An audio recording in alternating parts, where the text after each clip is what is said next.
ఈటీవీ2 ఆహా ప్రేక్షకులకు స్వాగతం. ముచ్చటగా 3 విషయాలు ఓ 2 చెప్తానండి. యానాంలో ఉన్నానండి. యానాంలో ఉండే రాజీవ్ గాంధీ బీచ్ దగ్గర ఉన్నాను. ఇంకా చెప్పుకుంటూ పోవాలంటే ఇక్కడ 3 నదులు పాయలు ఉన్నాయండి. ఒక 8 కిలోమీటర్లు డౌన్కి వెళ్తే అవి సముద్రంలో కలుస్తాయి. ఇది గౌతమి గోదావరి, అటువైపు వెళితే వశిష్ఠ గోదావరి, అటు ఆత్రేయ గోదావరి. 3 పాయలు కలిసి 8 కిలోమీటర్ల డౌన్లో సముద్రంలో త్రివేణి సంగమం ఉంది. ఇక్కడ సర్వమతాలని సమానంగా చూస్తారు అనడానికి శివం బాత్ ఉంది నా వెనకనే. హిందూ మతాల కోసం, మతాల వారి కోసం, పక్కనే ముస్లింల కోసం మేరా సాహెబ్ పీర్ ఉందండి. అటువైపు వెళ్తే జీసస్ క్రైస్ట్ పెద్ద విగ్రహం ఉంది. అంతేకాకుండా దేశ సౌభ్రాతృత్వం కోసమే అన్నట్టుగా 63 అడుగుల భారతమాత విగ్రహం ఉందండి. ఈ బీచ్ ఎంతో అందంగా ఉంటుంది. ఈ బీచ్ గురించి చెప్పాలంటే చాలా చక్కగా, అంటే ఒక సముద్ర బొడ్డున ఉండేలాగా తీర్చిదిద్దారు. సరే, అలా కొంచెం ముందుకు పోతే అటువైపు ఈ నదికి ఆవల ఎదురులంక గ్రామంలో స్పీకర్ జిఎంసి బాలయోగి గారు పుట్టారండి. అంటే ఈ చుట్టుపక్కల 52 గ్రామాల ప్రజలు జిఎంసి బాలయోగి వారధి రాకముందు అనేక కష్ట నష్టాలు ఓర్చుకునేవారు. వానాకాలం వస్తే మరపడవల్లో ట్రాన్స్పోర్టేషన్ ఉండేది ఇక్కడి నుంచి మెయిన్లాండ్కి.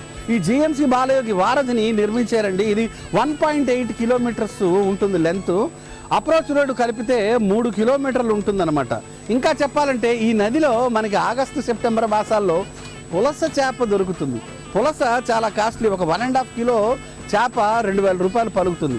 అంతేకాకుండా నవంబర్ అక్టోబర్ మాసాల్లో ఇక్కడ చీర మీను అనే చేప దొరుకుతుంది. చీర మీను స్పెషాలిటీ ఏంటంటే అది వలకి దొరకదు, చిన్నగా ఉంటుంది. అది కూడా చాలా కాస్ట్లీ చేప అనమాట. అంటే ఒక చీరతో దాన్ని జాగ్రత్తగా పట్టుకోవాల్సి ఉంటుంది. ఒక గ్లాసు చీర మీను చేప 600 రూపాయలు విలువ చేస్తుంది.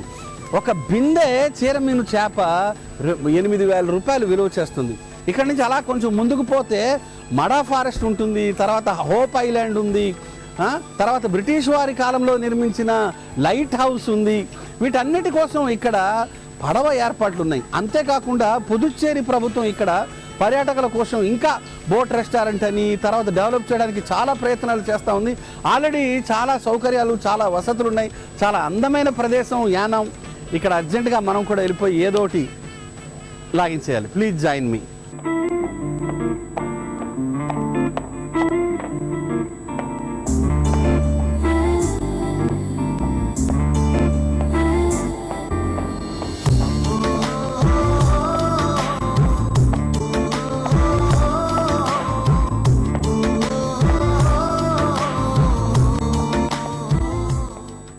కొన్ని పదార్థాలు వేడివేడిగా చేస్తారండి, కానీ దానికి చల్ల ఉండలు అని పేరు పెడతారు. ఎందుకు చల్ల ఉండలు అని పేరు పెడతారో నాకైతే అర్థం కాలేదు. కోర్స్ చల్లని మజ్జిగ కలుపుతారని కాబోలు. ఎనీవే, నేను ఇప్పుడు యానాంకు ఆనుకుని ఉన్న నీలిపల్లి విలేజ్లో ఉన్నానండి. మనకి శ్రీదేవి గారు ఈరోజు చల్ల ఉండలు చేయబోతున్నారు. అమ్మ, దీనికి ఏ పదార్థాలు వాడతారు, ఎలా చేస్తారు? చల్ల ఉండలు తయారు చేయడానికి కావలసిన పదార్థాలు: వరిపిండి, పుల్లటి మజ్జిగ, వెన్న, పచ్చిమిర్చి పేస్ట్, ఉప్పు, నూనె. ముందుగా స్టవ్ వెలిగించి బాండి పెట్టి నూనె పోద్దామండి. ఇంట్లో లోపు ఇది వేడవుతూ ఉంటుంది, మనం అవి ప్రిపేర్ చేసుకోవచ్చండి. వేయించడానికి సరిపడా పోసుకోవాలండి.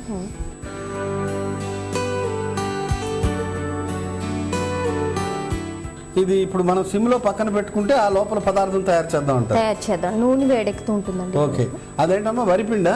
వరిపిండి. ఎలా తయారు చేశారు? బియ్యం మరపట్టించేస్తాం. ఇంకేం లేదు, దాన్ని నానబెట్టడం లేదండి, నీళ్ళలో ఆరబెట్టడం అటువంటిది ఏం లేదు. డైరెక్ట్ గా బియ్యం, మంచి బియ్యం మరపట్టించారు.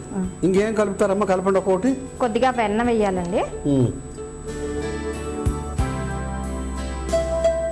ఉప్పు వేయాలండి, రుచికి సరిపడా ఉప్పు వేసుకోవాలండి. అది ఏం కారం అమ్మా? పచ్చిమిరపకాయలు మిక్సీ వేస్తాం అంతే, ఇంకేం లేదు అందులో. ఏం లేదు, ఉప్పు గిట్రా ఏం కలపలా? ఏం వేయలేదు. వేయండి అమ్మా. పచ్చిమిర్చి కారం వేయాలండి. ఓకే.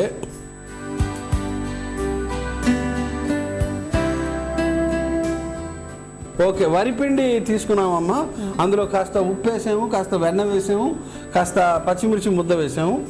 ఇది పుల్లని మజ్జిగ, పెరుగా? పుల్లని మజ్జిగ అండి. అంటే ఎన్ని రోజులు? వన్ డేనా?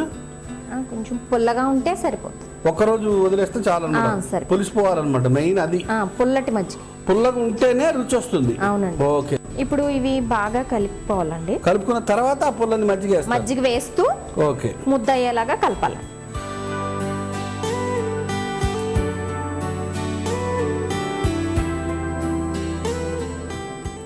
ఇలా బాగా ముద్ద అయ్యేలాగా కలుపుకోవాలండి. ఓకే, ముద్ద రెడీ అయిపోయిందమ్మా. దీన్ని ఎట్లా ఇప్పుడు ఉండలు చేస్తారు? ఏ సైజ్ చేస్తారు? చిన్న చిన్నవి చేసుకోవాలి. ఓహో, నా సైజ్ కాదు. చేయండి అమ్మా. ఈ ముద్దని కొద్ది కొద్దిగా తీసుకునండి. ఇలా చేసండి. ఓకే, చేత్తో అమ్మా ఇలా చిన్న చిన్న ఉండలు చేసుకో. ఓహోహో, okay okay okay. Wonderful, so small. ఇంతకన్నా పెద్దగా చేస్తే ఉడకవా? లోపల వేగమండి. చిన్నగా చేసుకుంటే బాగా గుల్లగా వస్తాయండి. Okay okay, taste కరకరలాడుతుంది.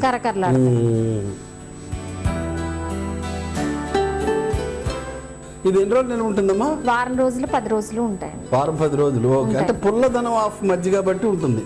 అంటే డీప్ ఫ్రై చేస్తాం కదండి. ఉంటుంది, వరిపిండి కాబట్టి న్యాచురల్ గానే ఉంటుంది. చేయండి అమ్మా.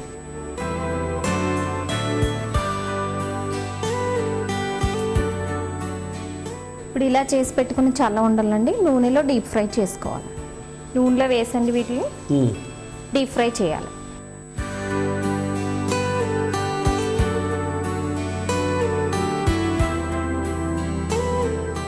అమ్మా, ఇది గోధుమ పిండితో కూడా చేయొచ్చు అనుకుంటాను.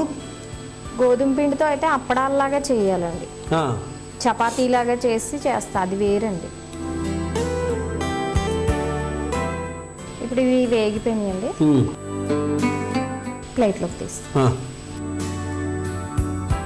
మంచి పల్లికాయల్లా ఉన్నాయండి చూడబోతే. అయితే ఇందులో మజ్జిగ ఉంది కాబట్టి ఆ టేస్ట్ డెఫినెట్లీ డిఫరెంట్గా ఉంటుందని తెలుసు నాకు.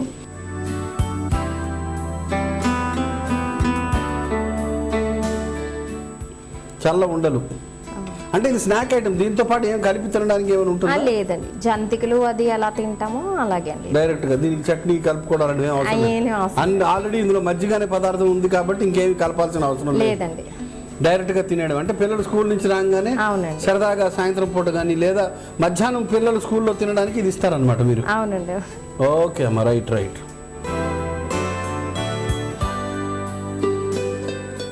వేడివేడి చల్ల ఉండలు తయారైనాయండి. మీరు రుచి చూసి ఎలా ఉన్నాయో చెప్పండి.